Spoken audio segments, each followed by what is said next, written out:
Hello and welcome back to our channel. I'm Colleen and this is Our Blessed Life. And today I'm going to talk about portfolios and end of the year record keeping.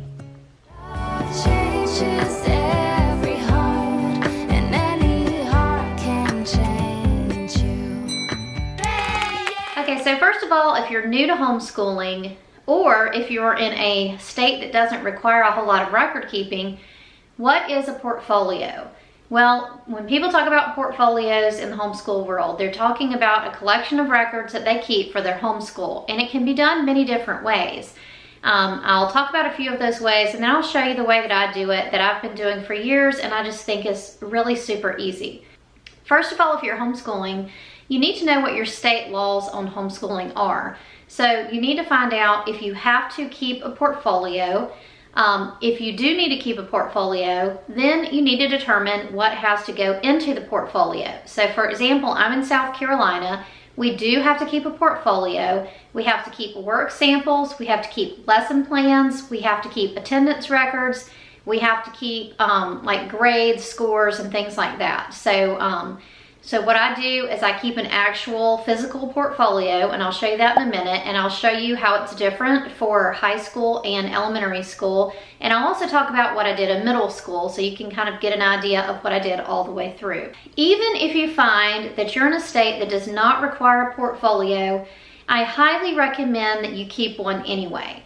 And the reason why I say this is because a portfolio is a super easy way to keep everything all together and prove that you did what you said that you did. So for example, with particularly in high school, you might need to, when you apply for college, your student may need to be able to say what labs were included with, just say for example, apologia biology. And you may not know that if you've gotten past that. Maybe you did that in 9th or 10th grade and you really don't remember, but a portfolio helps you keep all of that together. Okay, I'm including this for those of you that are concerned about keeping records for high school or middle school classes where you're taking high school credit. I recommend keeping all of these things. A course description is just a description of the class that you're doing, including all novels or books or textbooks that are used. And it's just kind of a summary of the class as well as the title of the class. So you also want to have attendance records, grades. You want to keep papers, tests, formal lab reports, descriptions or titles of labs, lesson plans. You want to keep all your honors projects and description of those, what you did. And then you also want to keep hours for classes where hours are important. For example, PE, you may be required to have 150 hours for a PE credit. We do the same thing for ballet. The portfolio is just an easy place to keep all of this together. There's different ways that you can keep it. You can keep it in a physical book like I do.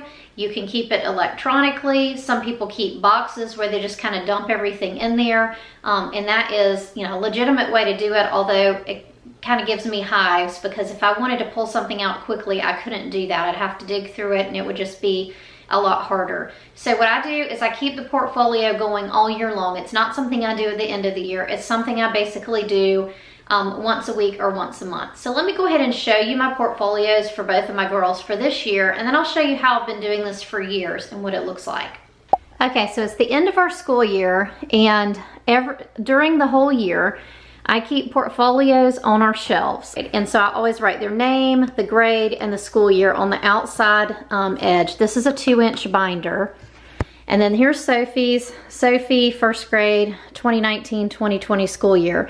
And I keep these on the shelf all year long. And either once a week to sometimes once a month, we just take all of the completed work that we want to keep and we put it in the portfolio. So I'm gonna go ahead and pull these down and kind of give you a flip through. All right, we're gonna start with Sophie. Sophie was in first grade this year. So what I do is I get a 2-inch binder every year. I get some kind of divider tabs, and each tab is going to have a subject on it. So the subject is Bible. And so every subject that she has, like phonics or reading or whatever, that's what we're going to do. Now I'm going to show you how I keep work samples and what I do at the end of the year. So all through the year, I've just been keeping work samples. So handwriting, and because handwriting is a difficult subject for her and she's actually in therapy occupational therapy for handwriting, I kept the whole book. Now, I wouldn't have done this for Katie. I probably would have pulled pages out and punched them, but I really want to be able to show the difference from the beginning of the year to the end of the year. And really, when you're thinking about what you want to keep in your portfolio, you want to keep the progress. You want to show progress from the beginning of the year to the end of the year. This is going to be a little bit different depending on the grade that your child is in. So for instance, with high school, it's not just a progression. I want documentation. So I'm going to keep all of the written lab reports. I'm going to keep all quizzes, all tests, all papers, all of those types of things in case there's any question later on about whether that was truly a high school level course, about that whether that was truly an honors level course, or about whether the correct information was included. So I keep a lot more documentation at the high school level and also at the middle school level if I'm doing high school level classes in middle school. I would treat it, if you're doing a high school level class in middle school, in other words, taking a high school credit while your child's still in middle school, which we did a good bit of that, I keep a lot of stuff as if it's a high school class because it is a high school class. It will be going on the high school transcript. But for elementary school and middle school classes, you need to at least be able to show progress. And that's what I'm doing with Sophie. Okay, so here we have phonics, and I've just put some of the pages in here. I haven't put every single one. These were pages from Foundations Phonics. Some pages that I did with sight words that I just found online and printed off for her. There's a little bit of handwriting. And then as we get further into the year, we switch to language lessons for living education. And I've got some of these pages in here as well. So it's a good sample of work of what Sophie did in language arts this year. Okay, and then this is math lessons for living education level 1. She also finished up the Good and the Beautiful level K. I didn't bother to put any of that in there since most of it was in last year's classes. One of the reasons why I really like master books, curriculum for elementary school, and I mean this is kind of a silly thing, but it's really practical, and that is that the pages are already 3-hole punched and they're perforated, so I can just easily pull it out and put it into my portfolio. It just kind of saves me a step. So I think it's very mom friendly.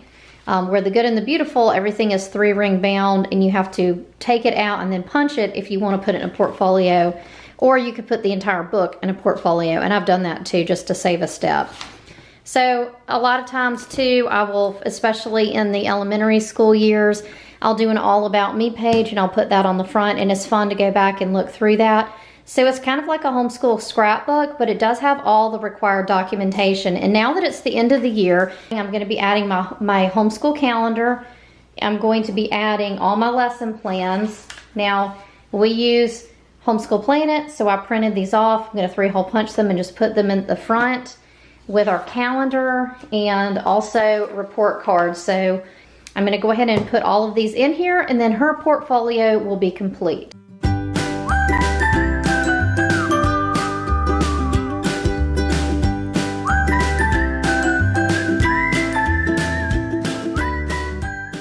Okay, now Sophie's portfolio is complete, and I'm going to go ahead and show you where I keep it, and then we'll go ahead and get her portfolio ready for next year.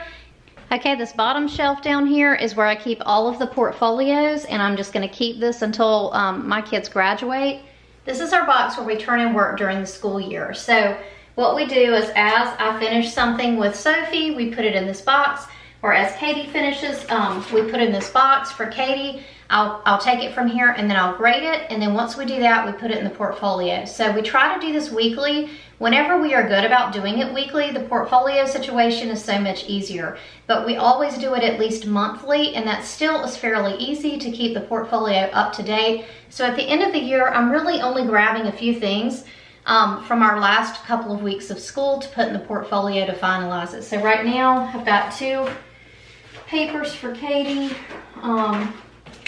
That's all that's in here. So I need to go ahead and punch these and file them, and then go ahead and get her record keeping in the front of her portfolio. All right, so for Katie, I've got a section in her portfolio for every class that she's taking for a credit. So the first one is pre-calculus, and we've got her quizzes in here. I do not keep all of her daily work, and I would never do that. I've never done that for math, but I do keep all quizzes and tests for math, and I do think that shows progression through the year.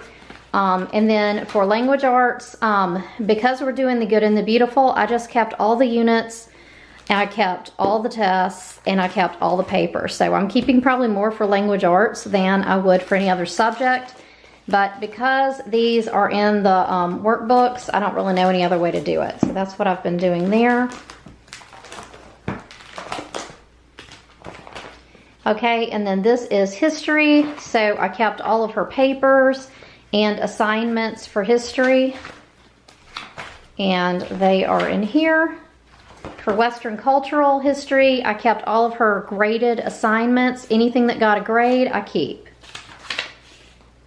And then French, with French, it's an online course, and she gets a grade every single time, and it's a constant assessment. So I gave her 2 tests. They were on vocabulary. We did it through Quizlet. All right, so we kept both of her tests in here for vocabulary. It was kind of like a midterm and a final exam. And then this is science. And for science, anything that got a grade, like a facts practice, we kept all of her lab write-ups. She did lab write-ups for honors credit. So any of that kind of stuff, any lab write-ups, any quizzes, any exams, we kept all of those. I think the lab write-ups are really important because I have heard from different counselors that they may want to see more detail on science labs that you've done. So keeping lab write-ups and keeping a list of labs, I think, is really important for science. And then, so this is like facts practice. Those are like quizzes. So that's what we kept for biology. Okay, and then last is ballet, and we just kept some programs for that. And then the main thing for ballet is keeping track of hours. So we are going to add that documentation in there. So the first thing that I'm going to do is go ahead and add the 2 papers that did not get put in here, and then we're going to go ahead and add her year-end documentation, which is the same as Sophie's almost. So we've got a calendar, we've got a report card, I've got a list of labs and which ones count as AP, and this just came from the Shoreman laboratory workbook that came with the course.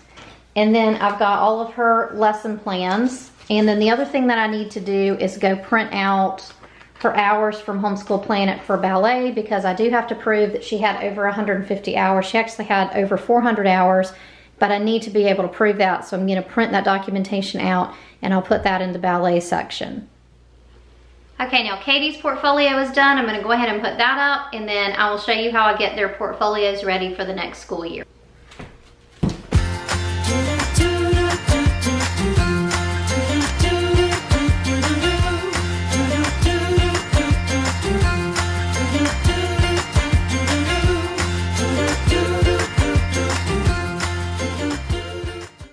All right, so for Sophie, we have language arts, math, handwriting, science, and history. Those are the subjects that I will keep records for. All right, so Katie's going to have 7 subjects. She's going to have language arts, calculus, chemistry, world history, French 2, computer science, and ballet.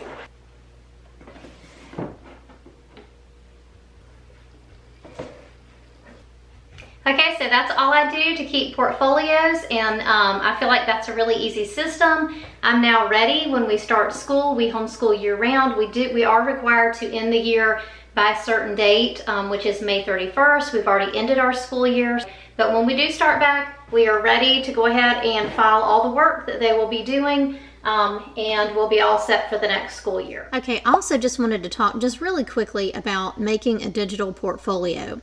So you could do that very easily just by making a folder on your computer. I have one called Homeschool. I'm not doing a digital portfolio. However, I still keep a lot of electronic records as well. So you could have a folder, like I have one for the school year for Katie for 10th grade. Then you could have your calendar in here with your attendance records. I have our co-op schedule here. Then you could have a folder by each class. This is her hours that I had to document for ballet. These are her self-assessments that she needed to do. In French, she had to write a paper, so that's in here. And basically, you could just put everything in here. I've got all of her science reports that she's done, her term paper, all of the assignments that she had for Western cultural history. And then I also wanted to show you, just for example, we use Homeschool Planet, and I printed out her lesson plans so I could put that in there as well. So really the same documents that I'm putting in a portfolio, you could very, very easily do this digitally just on your computer. And if you wanted it to look more like a portfolio or more like a scrapbook, you could even use a program like Evernote to make it look pretty with pictures and things like that. Although for high school, it's really more about the documentation than making it be like a pretty fun scrapbook with the pictures and all of that. You just need to make sure that you have all the documentation necessary to show what they did that year. I hope you enjoyed this video. If you liked it, please give it a thumbs up. Don't forget to subscribe, and we'll see you next time.